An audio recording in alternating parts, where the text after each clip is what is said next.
Today we hold a funeral for a Phoxian friend who almost destroyed all of Acheron mains. Rest in peace, Jiaoqiu. But I guess you could have seen it coming, unless you're Jiaoqiu. And the man who put down Jiaoqiu is none other than Mortenax Blade.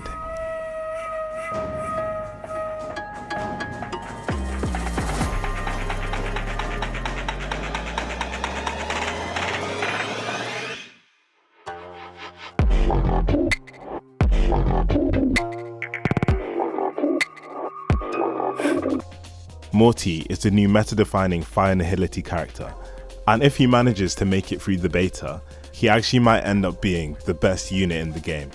And why do I say this?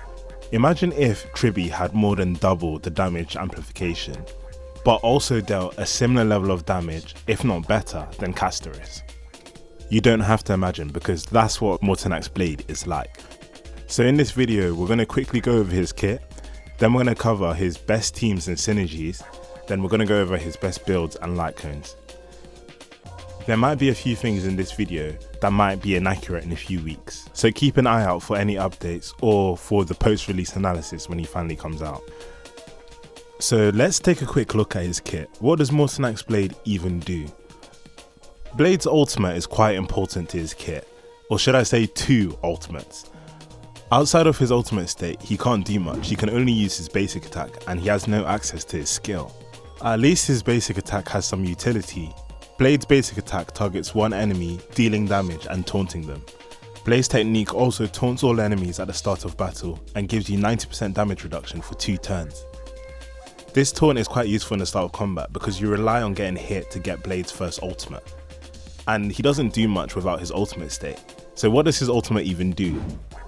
It inflicts a powerful debuff, like a very powerful debuff, that reduces the enemy's defense by 30% and increases the damage that they take by 50%, or in other words, 50% vulnerability.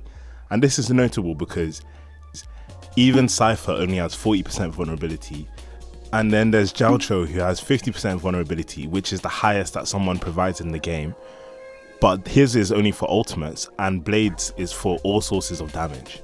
Blade has 2 ultimates, a non-damaging ultimate and a damaging one, that he's only able to access in his ultimate state.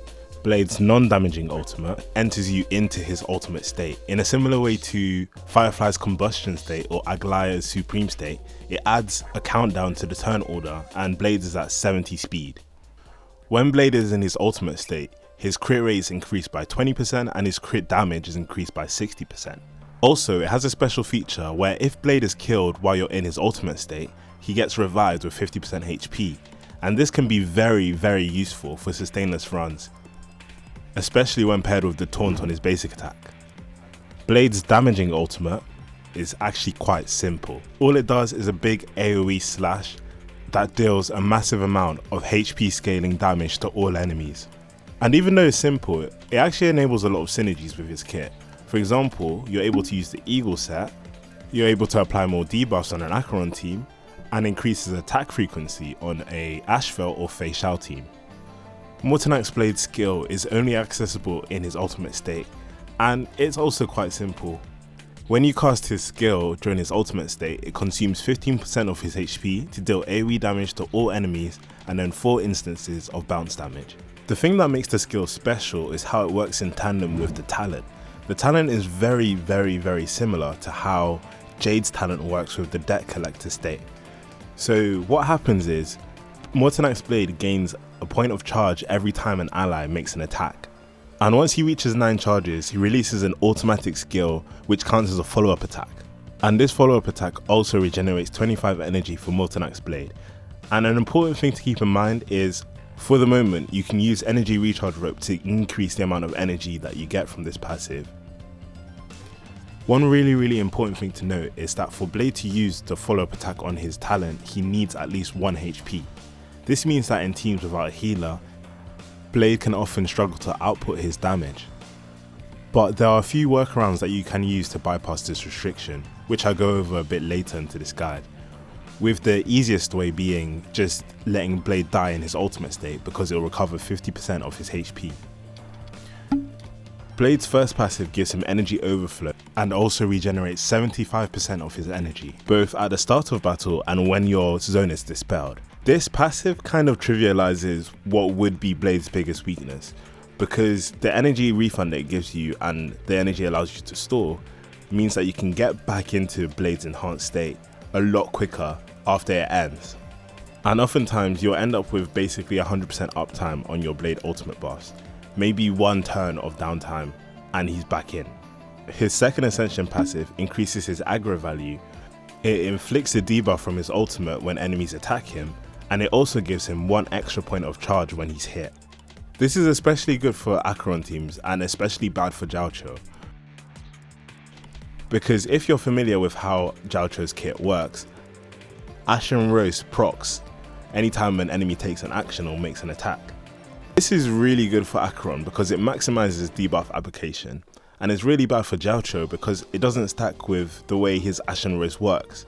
In fact, the debuff application from Mortenax Blade is slightly better than Jiaoqiu's because Jiaoqiu's is limited to 1 per turn, whereas Mortenax Blade, if an enemy attacks multiple times per turn, can trigger multiple debuffs. The second part of this passive that gives him extra charge when he's attacked is really cool in my opinion, because you can optimize around taunting enemies to attack you, maybe a really aggressive enemy, to generate a bunch of charge so that Blade has even more output. This passive was actually buffed during the beta, so now when Blade's zone is active, it gives him 50% damage reduction and 50% incoming healing increase. Blade's third passive is absolutely massive and is what makes him a top tier support.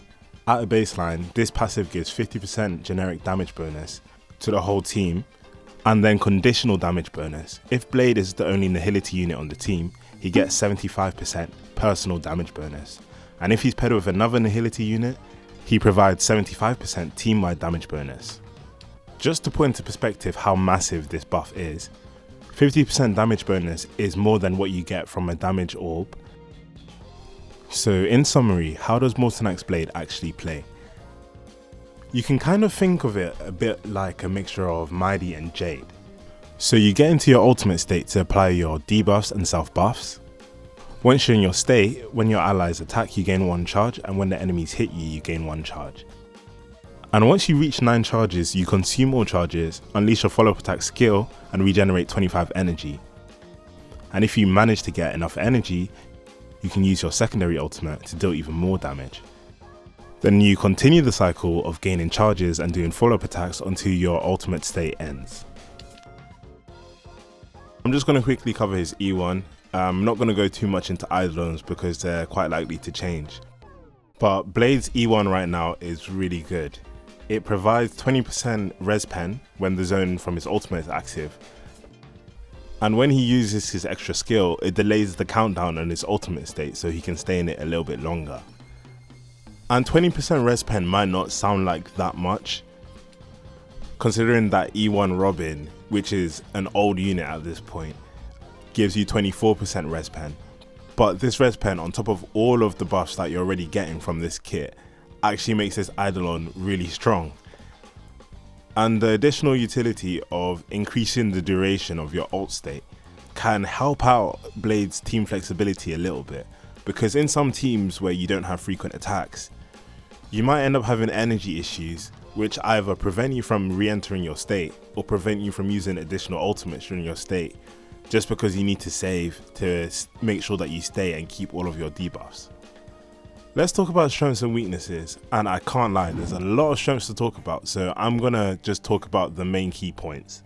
The first one is his massive generic buffs. He's kind of unmatched in this category, where he can fit in almost any team and contribute massively.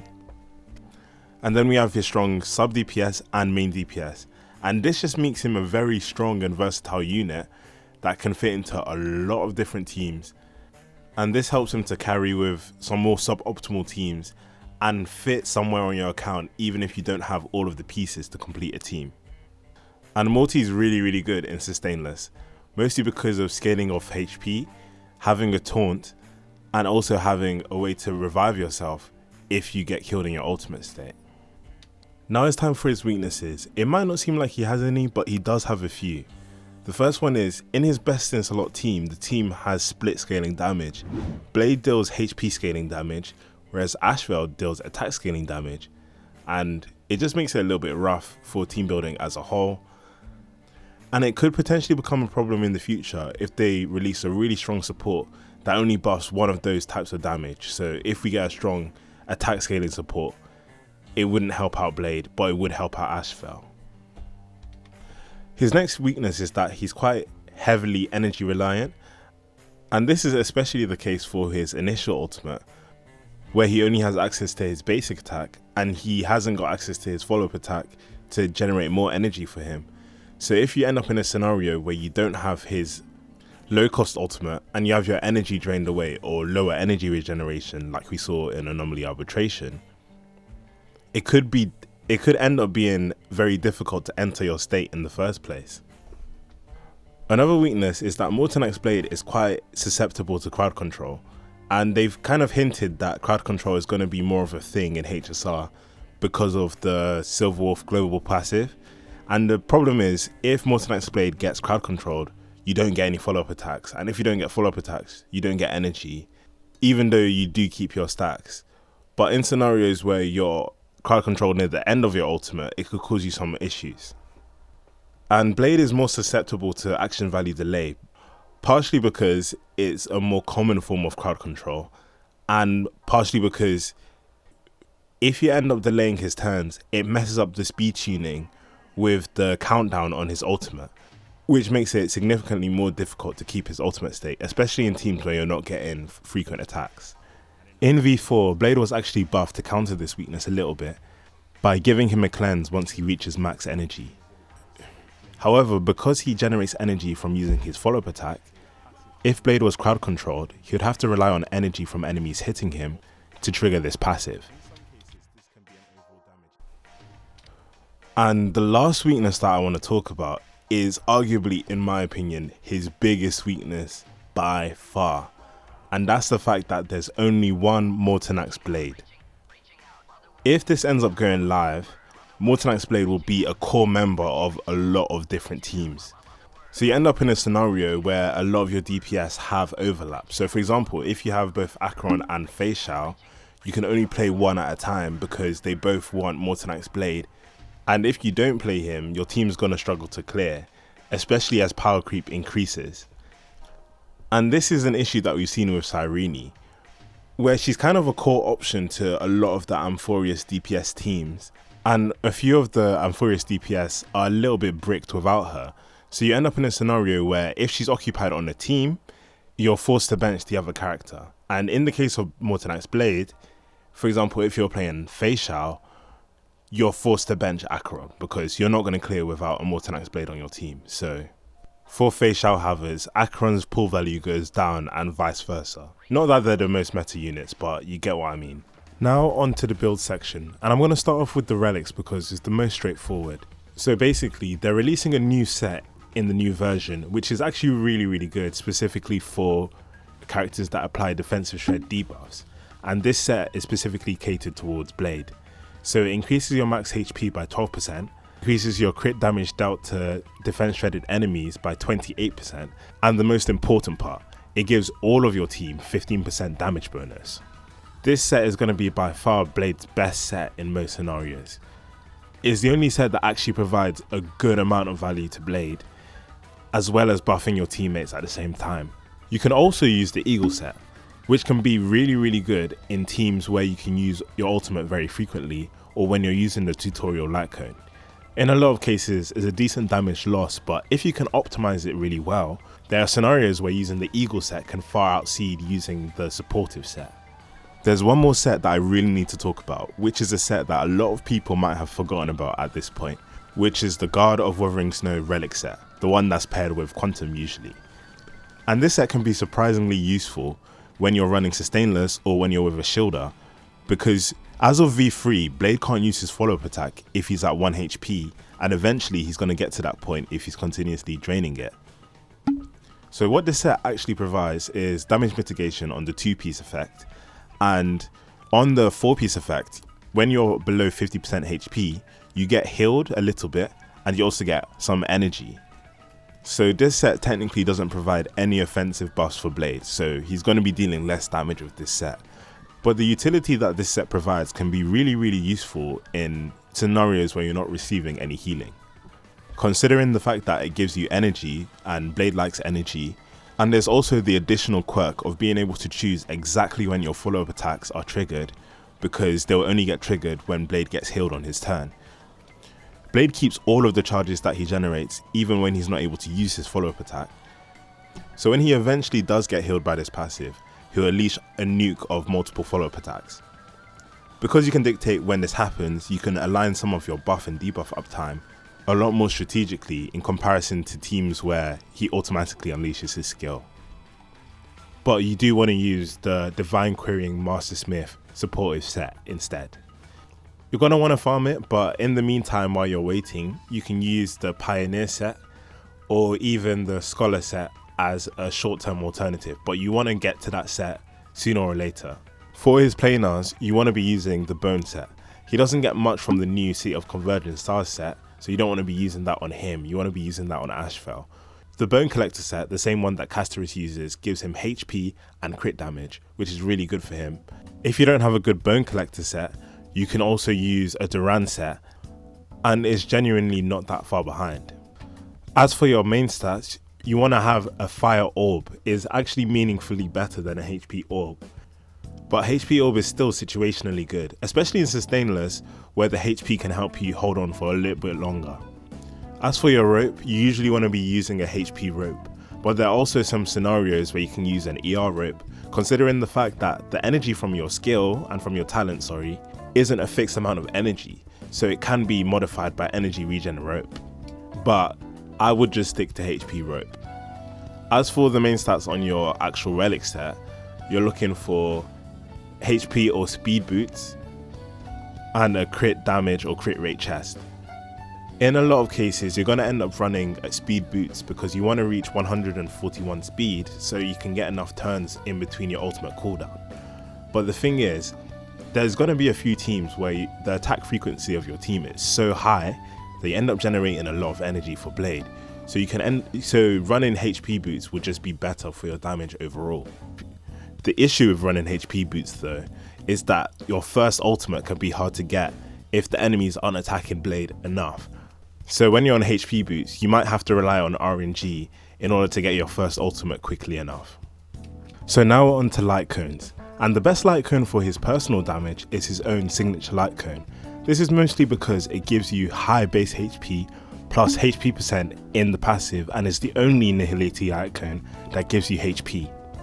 It also gives 30% crit damage vulnerability to the whole team and an additional 30% to Blade for a total of 60%. This Lightcone is really strong for his own personal damage. Blade's Lightcone was actually buffed over the beta, so now it also gives 20 energy per wave. This is really useful for getting Blade's first ultimate, and the energy it now provides makes Lightcones that give energy like before the tutorial a lot less favourable in comparison. The best alternative to this Lightcone for his personal damage is Acheron's Lightcone, because it gives you crit damage and his ultimate has really high multipliers as well. However, in scenarios where you're not using his ultimate that frequently, this Lightcone can lose some value. For his free-to-play options, you can use Good Night Sleep Well S5, and Boundless Choreo is also a good stat stick. There is one more option that's worth talking about. In some scenarios, it can be meaningfully better than the other alternatives, and in other scenarios, be significantly worse than his signature, and that's before the tutorial starts. Tutorial Lightcone gives Blade energy each time he attacks an enemy, and if this energy reaches certain breakpoints, it could lead to a lot more damage from Blade because his ultimate deals a lot of damage, especially in multiple target scenarios and AoE. But if you don't reach these breakpoints, Blade doesn't benefit at all from the passive because he doesn't benefit from 40% effect hit rate, so you deal a lot less damage. It kind of reminds me of running Meshing Cogs on Sparkle on an Archer team, because in the scenarios where the extra energy gives you another ultimate, it outclasses all other options. but when it doesn't, it's just way worse. But these are only the options for his personal damage, and not necessarily the best options for his team damage. If you're looking at team damage overall, Cipher's Lightcone is actually really good. Because you're already stacking Defensive Shred in his best in slot team, the damage amp from this Lightcone is absolutely massive. But the biggest issue is you have to build 170 speed to maximize the Lightcone passive. This means that Blade will have less offensive stats. But there's an alternative option where you forego the second part of the passive and you don't get that extra 8%, and instead you use the speed from the Lightcone as an excuse to run HP boots on Blade instead of speed boots. And this way you get the best of both worlds. If you don't have Cipher's signature Lightcone, you can also use Resolution Shines and the Battle Pass Nihility Lightcone, which gives you vulnerability. Notably, that Lightcone also has higher base HP. Let's talk about teams. And because of Blade's amazing generic buffs and his considerable damage, he has multiple playstyles. He can be played as a support, a main DPS, or as a sub DPS. So it's not about whether or not he works in a team, because he's gonna work, but it's more of a question of who do you have to replace in that team for you to slot in Blade. And in a lot of cases, if you consider sustainless, Blade is either in a carry's best team or the best alternative to a support in their team. Let's start with talking about main DPS Blade Mortenax teams, just because it's a little bit more straightforward than his other teams. And what he's looking for in these teams are other units that are buffers but also have really high attack frequency, which allows them to generate a lot of charge for Blade, which allows him to skill more and get more energy for his ults, which allows him to ult more, which deals more damage. The unit that synergizes best with Mortenax Blade is Ashveil, and it's kind of sad because Ashveil might not be the greediest DPS anymore, it might just be Blade. But they synergize really well, mostly because of Ashveil's high attack frequency and because of the specific buffs that Ashveil provides. He provides 40% defensive shred and 120% crit damage when you consider follow-up attacks. And Ashveil's buffs just stack really nicely with what Blade provides in his kit, which means that both of them buff each other's damage by a lot. So you end up in a dual DPS kind of scenario where it depends heavily on the scenario whether Ashveil or Blade is dealing more damage. Usually in single target scenarios, Ashveil will be dealing more damage, but as the targets scale up, Blade deals a lot more damage. Even though Ashveil is Blade's strongest partner and they have really good synergy with each other, with how they buff each other and how their attacks give each other energy, they have one thing that makes them a little bit incompatible, and that's the fact that Morty is a HP scaler and Ashveil is an attack scaler, which makes it a little bit annoying when it comes to team building, because you ideally want a third slot option to be a support that can buff both Ashveil and Blade. There's not many good non-nihility options that can do that. The best character to pair with Blade and Ashveil is Tribbie. Tribbie provides strong team-wide buffs, very high attack frequency, and considerable personal damage as well. And if you have her E1, it's actually a considerable increase to this team, because true damage is one of the few unsaturated buffs that both Ashveil and Blade don't provide themselves. Mortenax Blade alongside Ashveil and Tribbie, and the sustain, but we'll get into sustains later, form Blade's best in slot main DPS team for now. And I know Tribbie's banner is coming out soon, like right before Blade, so people are wondering, do I pull Tribbie for Blade? And it is best in slot right now, but if Hoyo decides to release a new unit to upgrade this team, then Tribbie is the most likely to be kicked out of this team. So investing in her and her Eidolons might be wasteful if you just want to pull for Blade, but she is a good unit overall. And we literally don't know how long it could take for them to release an upgrade. So it's up to you whether you want to invest in Tribbie or invest more vertically into Blade and play future Star Rail. Both Ashveil and Tribbie synergize so well with Blade that it can be difficult to replace them and expect similar output. Because your best replacement for Ashveil in a Blade team is Tribbie, and your best replacement for Tribbie is Ashveil. This puts you in a scenario where you ideally want at least one of them on your team. There are some alternatives if you don't have either of them that we'll get into later. But what are your best alternatives if you pulled for Ashveil but you don't have Tribbie? Ideally, your Tribbie replacement has team-wide buffing because both Ashveil and Blade are doing damage.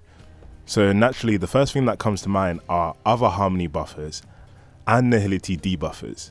The problem is, the two team-wide harmony buffers, Robin and Ruan Mei, both have their own issues. Ruan Mei's damage amplification isn't bad in these teams, it's actually quite good, but her low attack frequency, because of her energy issues which require her to scale quite often, means that she doesn't provide that much utility to this team. And the fact that her ultimate delays enemies means that Blade gets less charge from enemies attacking him. The problem with Robin is that a lot of her power budget is in her attack buff, but Blade is a HP scaler, so only Ashveil will get meaningfully buffed on those teams. If you have Robin's E1, she becomes a decent option for this team, but still not great.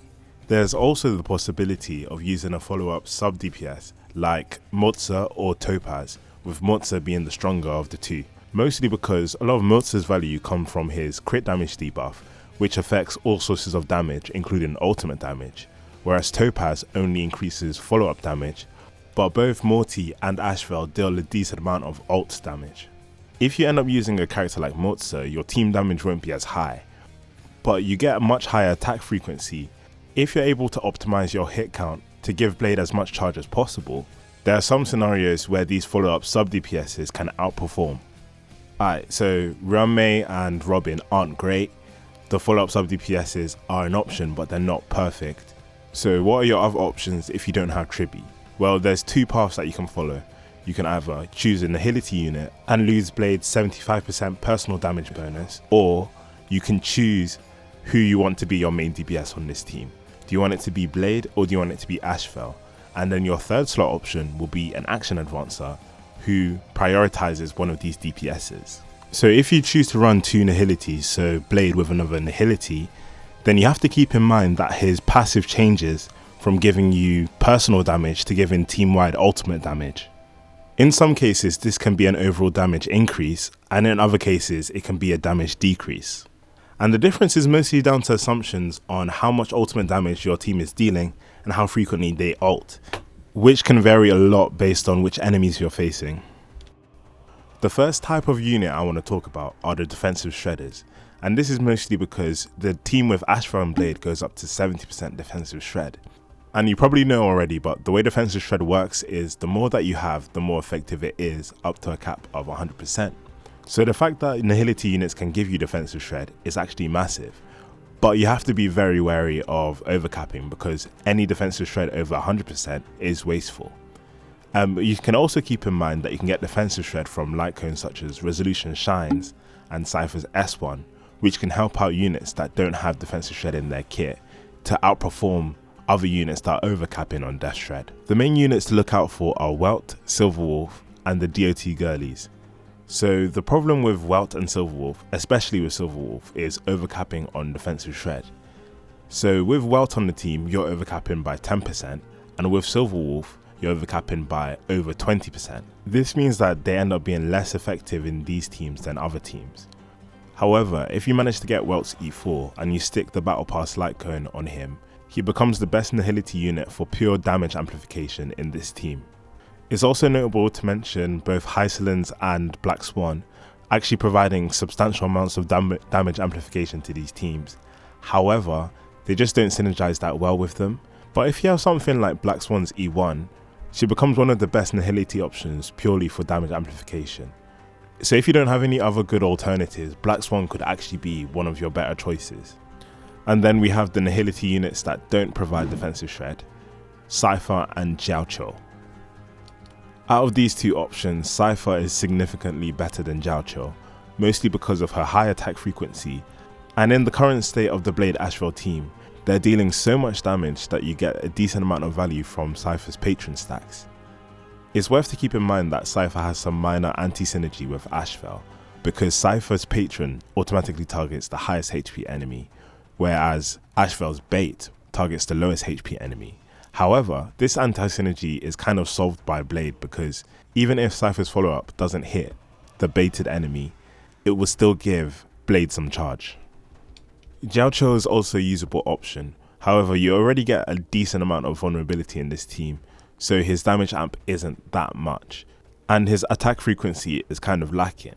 But he's able to use the Penacony Land of Dreams set to give Blade a little bit more damage bonus. And in certain scenarios with lots of enemies like Pure Fiction, you can use the solitary healing Lightcone to generate a lot of energy for Jiaoqiu, which increases his attack frequency.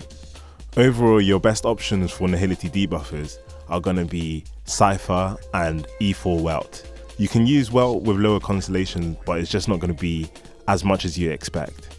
Now we can talk about the other path, using action advances. In these teams, RMC is going to be your best option for an action advancer. This is mostly because RMC has quite high attack frequency, and the true damage buffs in this team go insanely hard. And another thing is, both Blade and Ashveil generate a lot of energy from their passives. Ashveil generates 8 energy anytime an enemy is attacked, and Blade generates 25 when he uses his follow-up attack. And because Mem's charge is based on how much energy your team generates, this team generates a lot of charge for Mem, which means a lot of action advances and the potential to action advance both Ashveil and Blade at the same time. The other action advances to consider are Sunday and Sparkle, which both have their strengths and weaknesses. So Sunday is quite powerful because of his energy regeneration. Both Ashveil and Blade have quite strong ultimates, and the energy that you get from Sunday can make up from the energy that you lose from not having a frequent attacker. Sunday's biggest problem is that he's almost strictly a single target buffer, mostly down to his ultimate targeting one ally. This means that you genuinely have to pick between Blade and Ashveil to be your main DPS, and the other one will become a support. And then we have Sparkle. Sparkle technically has the highest single target damage amplification out of all of the possible supports. And the fact that her ultimate provides team-wide vulnerability is quite useful, because there are multiple sources of damage on these teams. Sparkle, especially at E1, has a few setups where she's able to buff multiple carries with her skill. The problem is, Sparkle doesn't attack very frequently, and she doesn't provide any utility other than action advancing and buffs. So if you choose to pick an action advancer, it's really up to you who you pick. Sparkle for more damage, Sunday for more energy, and RMC for frequent attacks. So just to sum it up, if you don't have Tribbie, your best options will be RMC, where you pick a DPS, Cipher and Welt if you want to do 2 nihility, and Moze if you're a sweaty gamer who likes to use the Eagle set and optimize their hit count. So now I've covered the replacements for Tribbie. What if you don't have Ashveil? Maybe you skipped Ashveil and you're unsure of his place in the meta, but you just don't have him. Well, the teams will be worse, but team building becomes a lot easier. Because you don't care that much about Tribbie's damage, you can just put the single target buffers in the bag. You can run Sunday, RMC, Sparkle like I said before, but I want to give an honourable mention to Saridra, because both Blade's skill and follow-up attack count as skill damage, and Saridra provides a decent amount of damage buffs to skill damage. The only problem is, part of Saridra's kit is that she's an attack buffer, but Blade is a HP scaler, so it can cause some issues. Also, when you don't have Ashveil anymore, you can more comfortably use nihility units with high defensive shred values. So a unit like Silverwolf with 67% defensive shred goes from being wasteful to being very, very useful. So to replace Ashveil, just slot in your best buffer. That's it. But what if you don't have Tribbie and you don't have Ashveil? What do you do then? Well, without Ashveil and Tribbie, it might be more useful to focus on Blade's ultimate damage, because it technically has higher multipliers than his follow-up attack. So what I would do is use an action advancer like Sunday or RMC and use a second nihility unit to buff up his ultimate damage a little bit more. So a unit like Welt, Cipher or Jiaoqiu could be very useful. If you're a complete free to play, or if you're an old school player who's returning, because I know there's a few people returning just for Blade, your best team is probably RMC, Welt, Mortenax Blade and a sustain. But also, if you don't have Tribbie and Ashveil, but you want to play an alternative style of main DPS multi, you can play him as a break focused main DPS. And this works because he provides so many generic buffs that he buffs his own break damage by a lot and the whole team's break damage by a lot. And he has quite high attack frequency, so he deals a lot of toughness damage. And because a lot of break content is catered towards Firefly, Mortenax Blade can tackle this content because of the fire weakness. In these teams, you want to run Blade, Dahlia, Fugue, and Ruan Mei, because you can technically deal a decent amount of hybrid damage in these teams.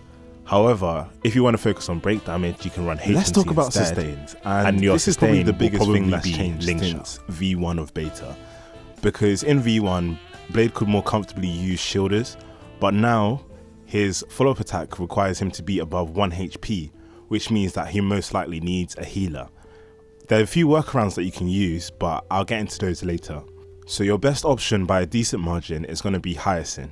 She provides a large max HP buff to the whole team, and she has quite high attack frequency because both her and Little Ika can attack. There are a few issues, such as the fact that Blade's best in slot team runs Ashveil, and Ashveil's an attack scaler, so he doesn't get any benefit from Hyacine. And Hyacine's attack frequency can vary a lot, because if you have to use her skill to maintain her after range state, it means that you lose out on more attack frequency. So in cases where your energy is getting drained, her attack frequency will be a lot lower because you have to permaspan her skill. So what are the workarounds if you don't have Hyacine, or she's busy on another team, or you just don't want to run a healer? Well, there's 4 different things you can do. So the first one is, if you're running DHPT or Aventurine, you can use Preservation Lightcones that heal your teammates. Currently there are 2 Preservation Lightcones that restore HP to your teammates, being DHPT Signature Lightcone and Xuan's Signature Lightcone. DHPT Sig heals a team anytime you use your ultimate. It's not a big heal, but it's enough for Blade to be able to trigger his follow-up attack.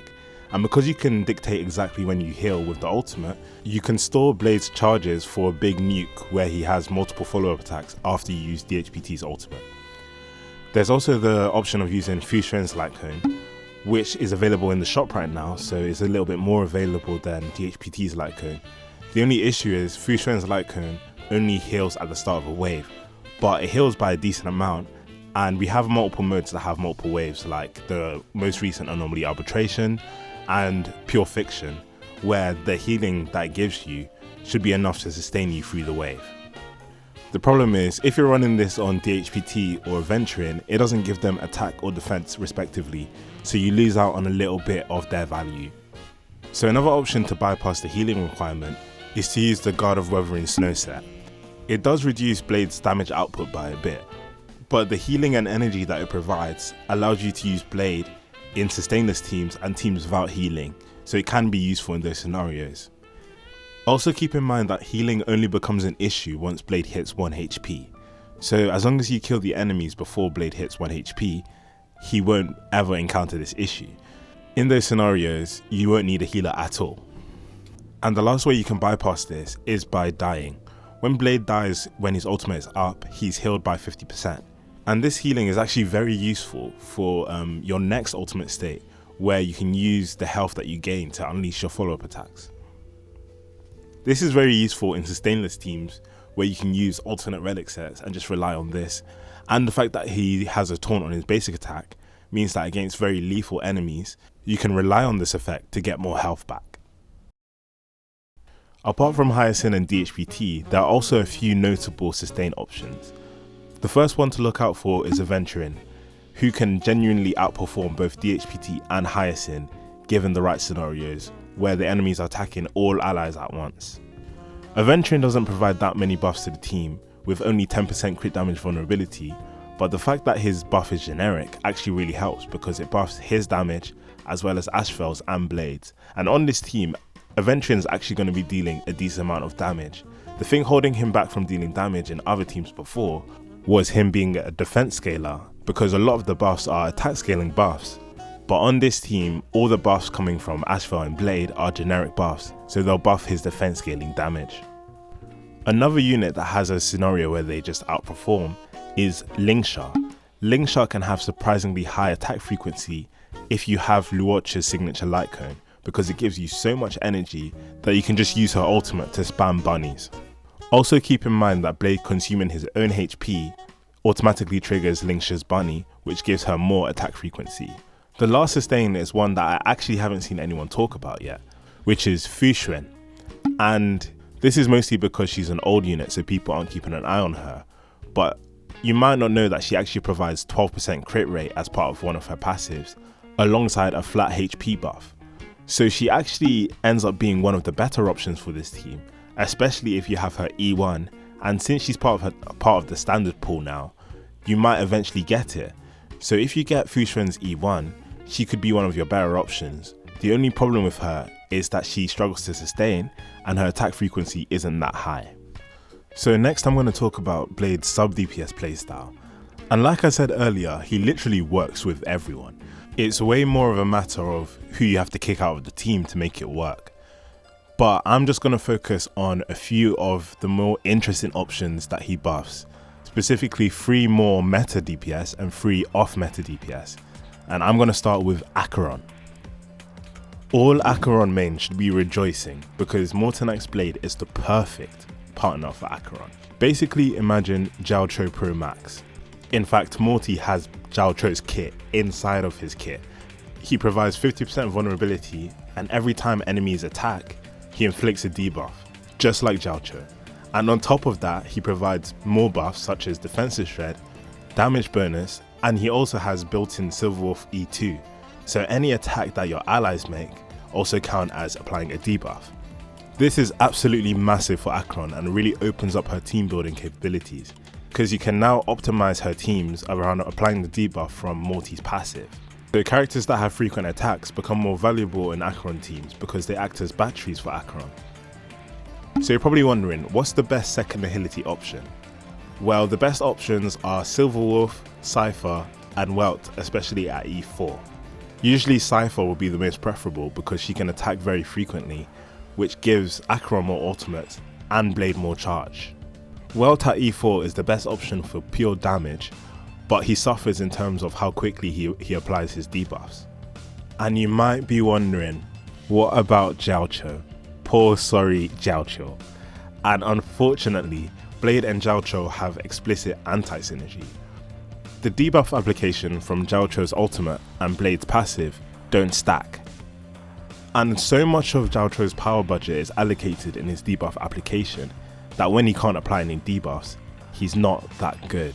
He still applies the 50% ultimate vulnerability, which is quite strong in this team, but Blade already applies so much vulnerability that there's so many good alternatives that you can just pick them instead of Jiaoqiu. Like Welt at E0 is better than Jiaoqiu. But I think that we need to be even more open-minded because Blade Mortenax opens up so many different team building capabilities for Acheron. You don't just have to limit yourself to nihility, even at E0. Options like Tribbie or Ashveil could potentially be really good options just because of their debuff application. It reminds me of back in the day when Fexiao first released and people used Fexiao and Acheron together with Fexiao and Topaz's Lightcone because she applied so many debuffs so quickly. I'd expect that kind of thing to start happening again, so keep your eye out for some really funky Acheron clears with some weird characters. I feel like there's potential with Remembrance, maybe something like Aglaya because they attack so frequently. Elation also has potential because the Aha instant triggers multiple attacks. So when Morty comes out, you should get creative with your Acheron teams and see what you can do. Next up is Fexiao, who also receives a massive increase from the release of Mortenax Blade. It's quite interesting because in Acheron teams, Blade acts as a battery for Acheron by applying a lot of debuffs, whereas in Fexiao teams, Fexiao acts as a battery for Blade because her follow-up attacks are a lot more frequent, so it gives Blade a lot more charge. Don't get me wrong though, Fexiao still does a lot of damage in these teams because she's receiving a substantial amount of buffs. So ideally you want to be with Fexiao, Mortenax Blade, Ashveil, and a sustain, which is usually DHPT in this team. But Aventurine can also be a surprisingly good option. If you don't have Ashveil, you can replace him with a buffer like Tribbie, or you could replace him with someone like Cipher. We have to keep in mind that Cipher is nihility, so it will increase the ultimate damage. But luckily for us, Fexiao's ultimate counts as both ultimate and follow-up attack damage, so she doesn't really mind too much. The last meta DPS I want to talk about is Archer. Archer has been in side grade hell for so long now. It almost feels like every single buffer or debuffer that has been released since Archer has been a side grade for him. And I'm happy to say that Mortenax Blade is a definitive upgrade for Archer teams at E0. Archer is one of the best batteries for Mortenax Blade. The only issue is Sparkle is mostly a single target buffer, so Blade doesn't get that much damage in these teams, but his buffing capability more than makes up for it. I also want to give an honourable mention to 2 units, the Herta and Evanescia. The Herta actually gets a decent buff from Mortenax Blade, but I expect him to get nerfed over the beta, so I'm not sure if it's worth mentioning. But if he goes through as is, this is a team to keep an eye on. And also I want to mention Evanescia, who can benefit a lot from both his generic buffs and the damage bonus where other elation units couldn't. She also attacks really frequently with her Aha instant and the follow-up attacks in her kit. So the 3 off-meta units I want to mention are Jade, Yunli and Sushang. Jade gets a massive increase from running Mortenax Blade instead of running a team with the Herta. Almost all of Mortenax Blade's damage is AoE, and he has really high attack frequency, which gives Jade a lot of charge. So in scenarios where you have a lot of AoE, like Pure Fiction, Jade could easily be one of your best options, because her attack frequency can become one of the highest in the game. So that's a big W for Jade enjoyers out there. And then we have Yunli. Some people were questioning whether or not they worked well together because of Blade's taunt in his kit, but he only taunts if he uses his basic attack. So they actually end up working quite well together. In fact, really well together from the perspective of a Yunli main. Mortenax Blade makes it infinitely easier to run sustainless because you have 2 units in your team that can heal themselves. So that means that you can run your supports really tanky and have a much more comfortable sustainless clear.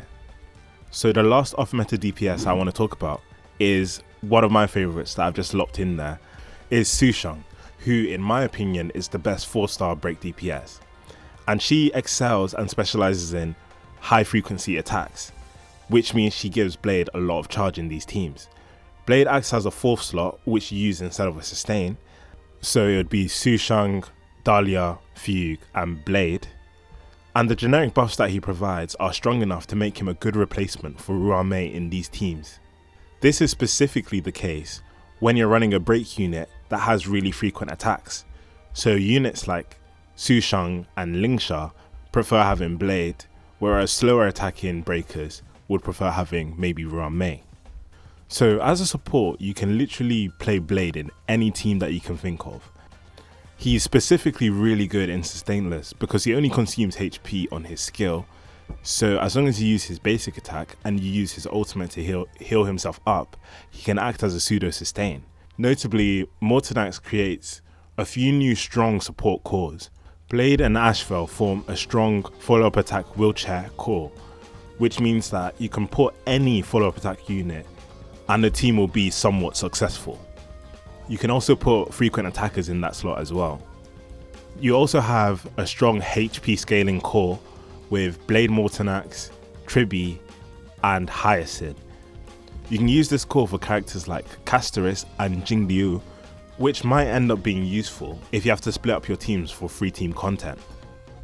Unfortunately, he doesn't synergize that well with any nihility units to form a strong ultimate damage core, but you can still use a unit like Sunday with Mortenax Blade and an ultimate damage carry instead of focusing on getting the 50% damage bonus from the second nihility unit. This is mostly because most ultimate carries care a lot about energy, but the nihility units don't provide that kind of utility. I think I've now fully covered everything that you need to know about Mortenax Blade teams. Obviously, a few things are going to change over the beta, but this should give you a really strong guideline of what kind of things to expect for when Blade comes out. So overall, what do I think about Mortenax Blade? Blade is very strong, probably the strongest unit we've ever seen in beta. And he is power creep, but I think he's power creep in a way that's more healthy for the game. Like, there was a lot of power creep in 3.x and it was very unhealthy for the game because it only focused on really exclusive archetypes that really didn't help the cast that released before 3.0. The only characters that really helped out were Tribbie and Cipher, but even on their releases, they were marginal upgrades or sometimes even side grades to characters that had already been released. So that means that for core archetypes of the game, like follow-up attack and ultimate spam, they kind of got left behind for all of that version. And now some of the flagship units like Fexiao and Acheron just feel very underwhelming, and they needed a massive boost, and Mortenax Blade is that boost. And this is mostly important because we're getting a new endgame content where it requires 3 teams. And we've kind of already seen with Anomaly Arbitration that sometimes 3 teams isn't enough, because even if your team is good, it doesn't mean that the content is suitable for them. So a character like Mortenax Blade releasing in quite a strong state would actually help people to be able to brute force at least one side of the mode, which is just helpful in general. And I think we saw something similar in Genshin Impact when Mawika and Skirk were released, which are 2 of the best units at brute forcing the endgame mode Stygian Onslaught. I think it's a game design play for Hoyo to release some really strong characters, just to help out the player base transition into the new mode. So I genuinely think that he might not get nerfed that bad. Like, he'll release in a state that's more similar to this state than what people are imagining.